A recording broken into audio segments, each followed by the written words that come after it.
Comme promis, aujourd'hui une vidéo qui va nous permettre de réaliser cet écran de connexion qui va permettre de valider un compte utilisateur classique, login password, en interrogeant une base de données MySQL. Tout ceci en QML avec Qt Creator via une application Qt Quick bien sûr. Nous utiliserons entre autres l'objet XML HTTP Request, aussi appelé XHR, qui va permettre d'interagir avec des serveurs, ceci étant distant dans notre exemple.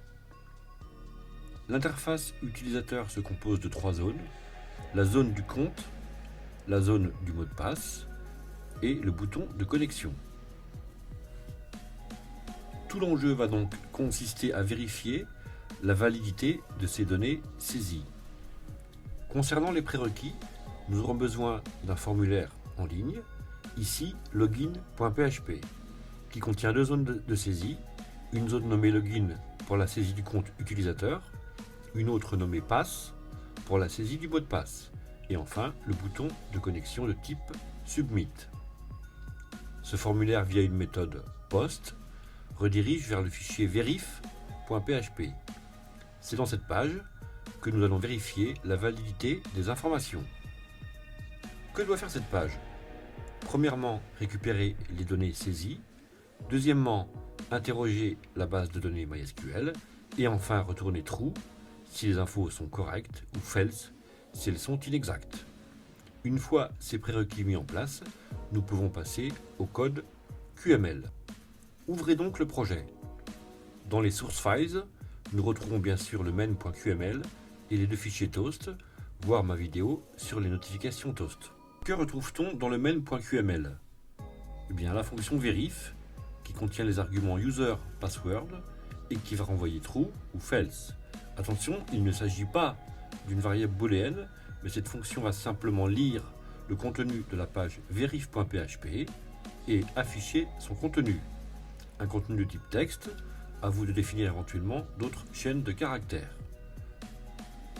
Dans cette fonction, on retrouve l'URL de la page verif.php, les arguments, ici vlogin et vpassword, la méthode post pour récupérer les données issues de la page login.php, les tests de réponse, vrai, faux, également des tests d'éventuels problèmes de connexion à la page login.php, à vous d'agrémenter ce code avec vos propres tests. Et enfin, on finit par envoyer la requête via la méthode .send de vpost, vpost contenant la syntaxe classique d'une variable postée, à savoir login égale votre login et commercial pass égale votre mot de passe. Pour finir, on retrouve l'interface de notre application avec les contrôles classiques, sans oublier notre paragraphe Toast Manager. Faisons maintenant quelques tests avec notre programme. Lorsque l'utilisateur est vide, nous avons bien le message identifiant vide. Lorsque le mot de passe est vide, nous avons le message d'erreur qui convient. Lorsque le mot de passe est invalide, une notification le stipule clairement.